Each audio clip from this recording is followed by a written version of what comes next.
So what I'm working on today is the skim coat. You're not going to hide your imperfections. That's all I can say.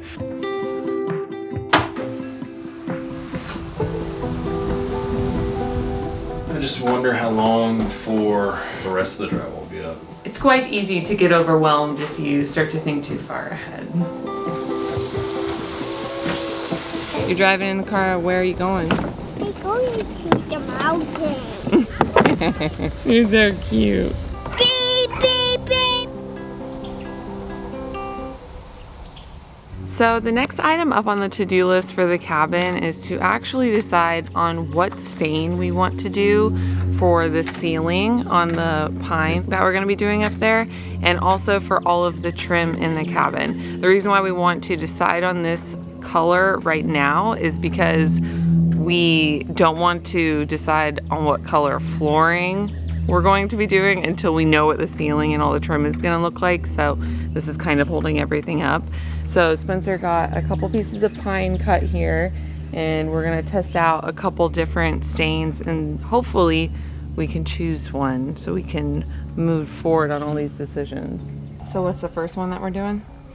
First one's just a basic tung oil. Try to bring out the wood grains, and I don't know. I really don't know what I'm doing. That's pretty. It definitely brought out the grains. Right. Alright, so this is unfinished and this is with the tung oil. Not crazy difference, but it does accentuate the grain a little bit in the wood. So pretty natural looking. So next up is some Danish oil. I don't know. White shark. Says natural finish, but who really knows? I'm sure. There's one. Go away, monster. Looks very similar. I was about to say, I literally can't tell the difference. Which one's cheaper? We'll do that one. Baby shark over there. So real quick, because I have to go to Girly. What are your thoughts? Kind of torn. A baby shark. Very, very difficult decision. I like the color of this one, but I really like the color of this one. You're so stupid. So after allowing them to dry a little bit and a second coat, still I can't really tell a difference. After doing some extensive research on this, by extensive I mean a quick Google search, apparently the difference is a tung oil is more of a matte finish, the Danish oil is more of a semi-gloss finish, but even that I can't tell the difference. Maybe with enough time or enough layers, maybe. As of right now, I don't know which one we're going to go with because they're also the same cost, same exact price. So I probably just got the same oil in 2 different bottles. Just snoozing away. 10 days old. Dude, I think she looks like you. Oh, it's okay. It's okay, Daddy's good looking. Oh, I promise. He's very handsome. That's really pretty. So we got our floor samples here, and before we pulled the trigger on which one we liked, because there is one that I think we would have gone with, but we wanted to wait and see and compare it in the daylight with the cabinet and also the stained wood, what we'll probably be going with. Honestly, it's kind of hard in my opinion, just because these are real wood and then this is laminate, which it looks really nice, especially because that's what we have in the house, but just seeing them directly next to each other, it just looks so different. Out of these two, which one is your favorite? Probably that one. That one? I don't know. Okay, well say what you think and then I'll say what I think, because I don't want what I think to sway what you think. Oh my god. I won't change my mind. Probably this one, just because it's different enough. I agree. From that one. Yeah, I think this is it. It's like I meant this one. Oh my god! Yeah. You're over here using reverse psychology on me. I use reverse psychology. Telling me which one that you like and being like, psych, I just wanted you to tell me. I actually like the other one. I was just kidding. I meant that one. Yeah, I know. The one I originally meant. No, I know. I was trying to think of a way to use my reverse psychology, meaning then you're just using psychology. Well, good thing I thought 2 steps ahead of you and I did reverse psychology. That's what I'm saying. Reverse psychology is just psychology. Reverse. Alright, now that we're both sufficiently mind-effed, do we know which one we're doing? I think so. I want to look at photos online one more time, but I think that one. I'm really not feeling the bits of grays in any of them. It's not that I don't like them individually, but for what we're doing and with our other choices that we have, I feel like it just looks very weird. Don't you? Yeah. It's not moody enough.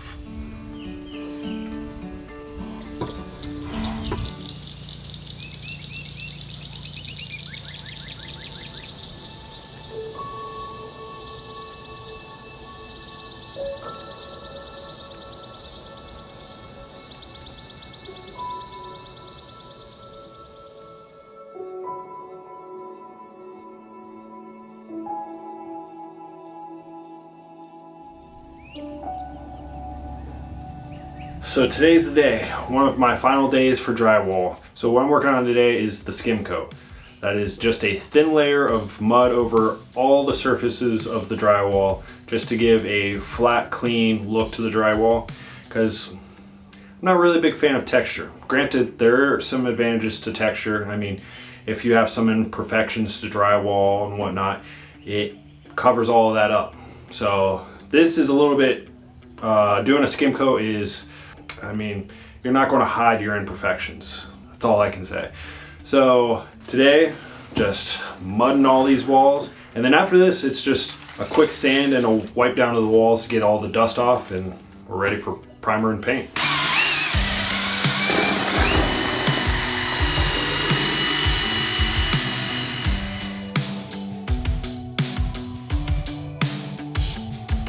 Thought I was making ground with my therapist. Now I'm yelling at the walls, cause no one's listening. I entertain my doubts, they're my biggest fans. I let them in my house, and now I'm scared of them. These walls keep on closing in. All my life been giving in, and I fall. All my life has been same shit. I know, scared to fight, but you have to face it. I know, keep the pattern, you wanna change it. You know, took too much and you can't erase it. Day 2 of the skim coat. Just looking at day 1's work with this main bedroom and the closet, it came out better than I was even anticipating. So the only thing I got to work on in here is just a quick surface sand and knock down some of these lift off lines and whatnot, but other than that, it looks really good. I'm very happy with it so far. So day 2 is onto this kitchen / hallway, and hopefully I'll get started on that other bedroom today too.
a tree hugger?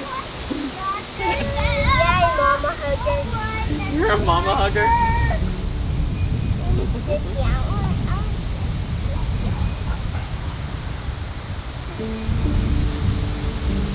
It's looking good in here. Last room for now. For now. This is a big moment. This is your last bit of mud probably that you're gonna have to make, right? Yeah, I just wonder how long before the rest of the drywall will be up. Who knows? That's just dependent upon so many other things I know. getting finished. It is literally the last step in this whole finishing out the process. It's like, not only does this have to be transported, but then a septic put in, a foundation put in, set up the roof, all the decking Yeah, like around. that other room. Yeah, building out that other room along with the roof. 'Cause that's the whole thing that drywall is waiting for. Is for that other room to be built. Yeah. So it's quite a few things, but I'm not really thinking about all that. It's quite easy to get overwhelmed if you start to think too far ahead. One day at a time. Would have been easier if we could have just, if we had a 53-foot container. Oh my gosh, so it could have just all been at the end. Yeah. Yeah, I know. But I like the way that the final design is gonna look. Yeah, I do too. I think it's going to look really good. And just help it give it some other dimension other than just the container. You know Just what I mean? a long shaft. Spencer, too far. Too far. Alright. Shaft is off limits. I think so. Okay. What about like a elevator shaft? That's what you were talking about, right? Yeah. Or the shaft of a shovel.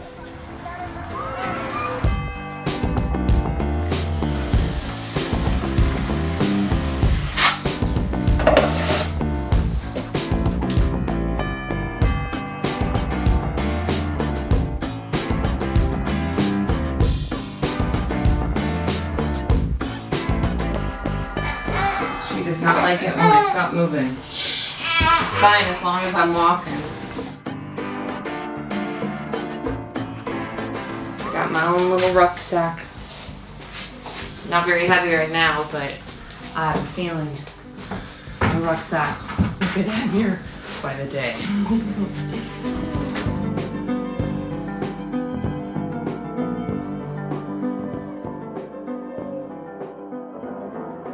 So to start this whole sanding process, which by the way, it's sanding the skim coat is honestly probably the easiest part of the whole sanding process, just because it's a quick light sand, and then you're just blending in any of your lift off lines and any of your joints and whatnot. So it should go relatively quickly. So I'm going to start in this main bedroom and kind of work my way backwards.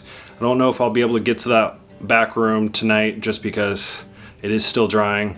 I might have to wait until tomorrow, but regardless, let's start up here in this front room. All right, get you guys all situated over here. Try not to get you all dusty.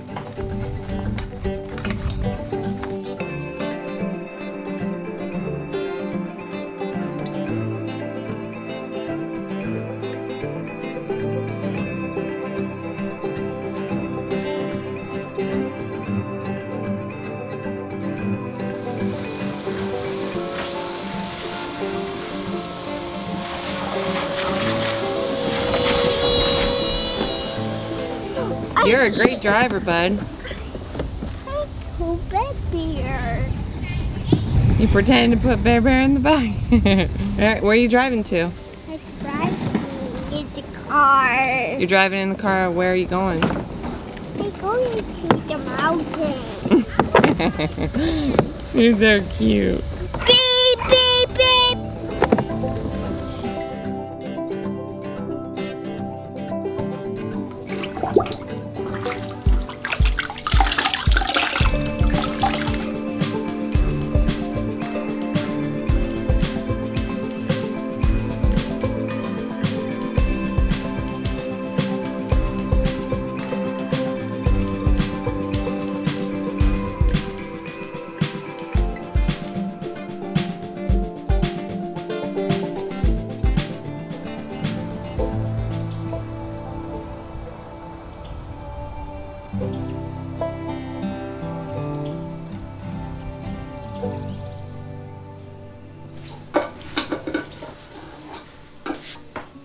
So it's time for primer. And this time around, I'm going to use a primer that's specifically meant for drywall or pre-paint instead of just going with a paint primer combo.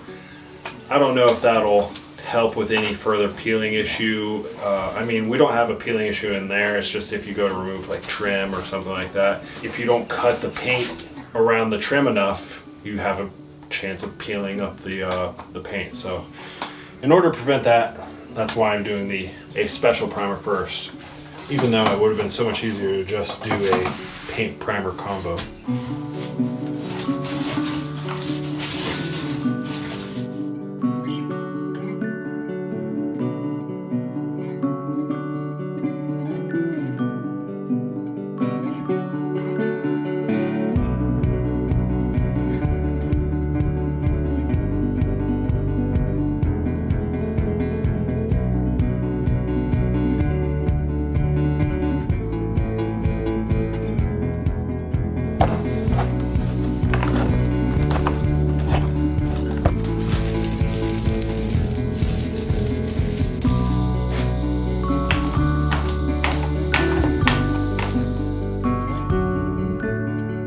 Primer's all done, at least in these 2 bedrooms. I'm still going to hold off on the kitchen area just because we still have the other side to do, and also transport. I feel like whenever we have this container picked up, it's going to be picked up from the corners, so any flex we're going to get is going to be in the center of the container. So that's where we're going to be most likely to develop cracks, and to make my life a little bit easier, fixing those cracks before paint is the most ideal.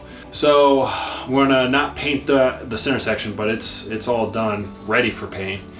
And today it's just on to painting the rooms, which, by the way, just with this primer on, it's really brightened it up in here. And this is just a flat white dull primer. Once we throw on this coat of paint with its little bit of shine and all of that, it's really going to brighten it up in here.